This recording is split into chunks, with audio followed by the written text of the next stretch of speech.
روم کا جو بادشاہ تھا نا، اس نے 4 سوال لکھے. یہ میری بات آپ سمجھ جائیں گے تو میلاد مصطفیٰ سمجھ آ جائے گا. میں نے تھوڑی دیر آپ کے درمیان میں رہنا ہے، گفتگو تھوڑی کرنی ہے، لیکن آپ توجہ کریں گے تو مجھے بھی لطف آئے گا، انشاءاللہ آپ کو بھی مزہ آئے گا. روم کے بادشاہ نے 4 سوال لکھے اور اپنے ایلچی کو دیے کہ جاؤ ان سوالوں کے جواب لے کر آؤ. وہ عراق میں بھی گیا، ان سوالوں کے کوئی جواب نہ دے سکا. ایران میں بھی گیا، کوئی جواب نہ دے سکا. سارے ملکوں میں پھرتا ہوا واپس آ گیا. کہتا ہے حضرت کسی نے جواب نہیں دیے. ایک وہاں پر اس کا مشیر بیٹھا ہوا تھا، میری طرف توجہ کیجیے. ایک مشیر بیٹھا ہوا تھا، کہتا ہے سب کے پاس گیا، کسی نے جواب نہیں دیے، اب میری مان اور مدینے چلا جائے. اس نے کہا مدینے میں کون ہے؟ کہا کہ اس کا نام علی ہے. حضرت سیدنا علی مرتضیٰ کا دور تھا. وہ ایلچی وہ 4 سوال لے کر مسجد نبوی میں آیا. حضرت علی خلافت پر بیٹھے ہوئے تھے. مجمع سامنے صحابہ کرام کا تھا. وہ پیچھے ہی آ کر نہ بیٹھ گیا کہ جب یہ محفل تھوڑی سی ختم ہو تو پھر میں آگے جاؤں اور سوال پیش کروں. جب وہ بیٹھا نا تو حضرت علی فرماتی ہے تم پیچھے کیوں بیٹھ گئے، آگے آؤ سوال لے کر آؤ.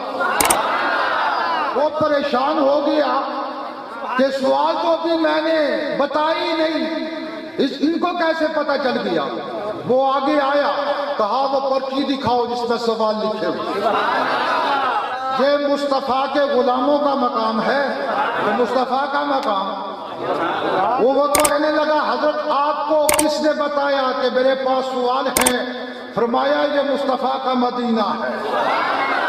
یہاں پر تو گدوں کو بھی پتا ہوتا ہے کہ سنساری کا گھر کہاں پر ہے، تو میں تو پھر حضور کے پاس بیٹھنے والا ہوں. اس نے جب سوال دیے نا، آپ نے اس طرح سے سوال پڑھے، کہنے بس یہی سوال ہے، اتنے آسان کے سوال ہے، لیکن میں تینے اس نے جواب نہیں دینا. وہ بڑا پریشان ہوا، کہتا ہے حضرت کہتی ہو اتنے آسان سوال لیکن جواب نہیں دینا. کہتی ہے نہیں، اس کا جواب میں نہیں دوں گا. اگر جواب لینا ہے تو میرے 6 سال کا حسن ہے اور 5 سال کا حسین ہے، میرے پالکوں سے جا کر جواب لے. ایمان والا تو تھا نہیں نا، اگر ایمان والا ہوتا تو اسی وقت ہی واپس چلا جاتا. اس نے نا چہرہ لٹکا لیا، بوتھا سج گیا. اس نے جب نام سنا حسن حسین کا کہ بوتھا سج گیا، پتہ چل گیا صحابوں کو یہ منافق ہے. حضرت سلمان فارسی اٹھے، ان کی عمر اس وقت 100 سال. حضرت سلمان فارسی اٹھے، کہتے ہیں بوتھا کس لیے سجا لیا ہے؟ وہ بال نہیں، وہ دنیا کے امام ہیں.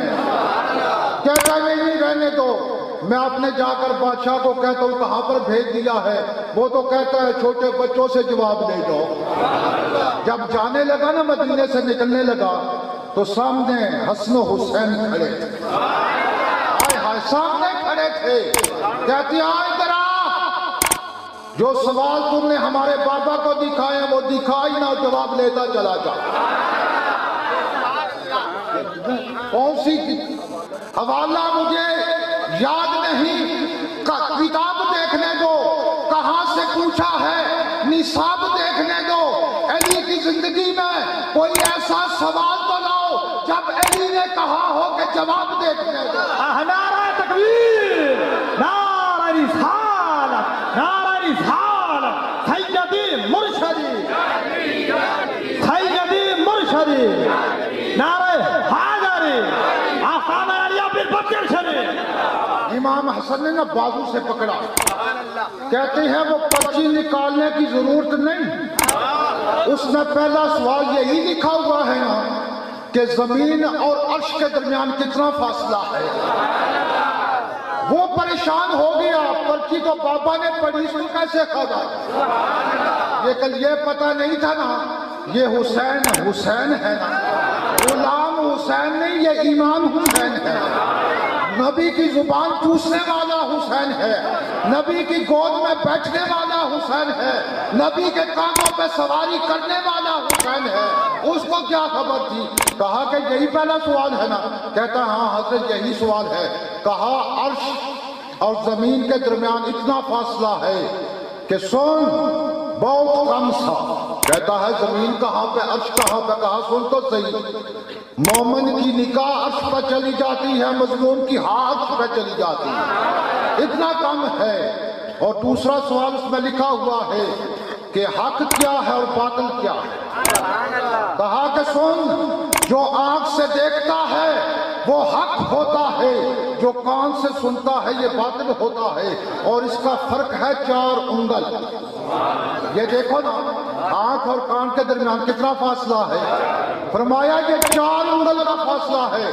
اس نے پرچی جیب سے نکالی نا تو پھاڑ دی، کہتا ہے تمہارا کیا فائدہ، یہ تو ویسے ہی بتا رہے ہیں۔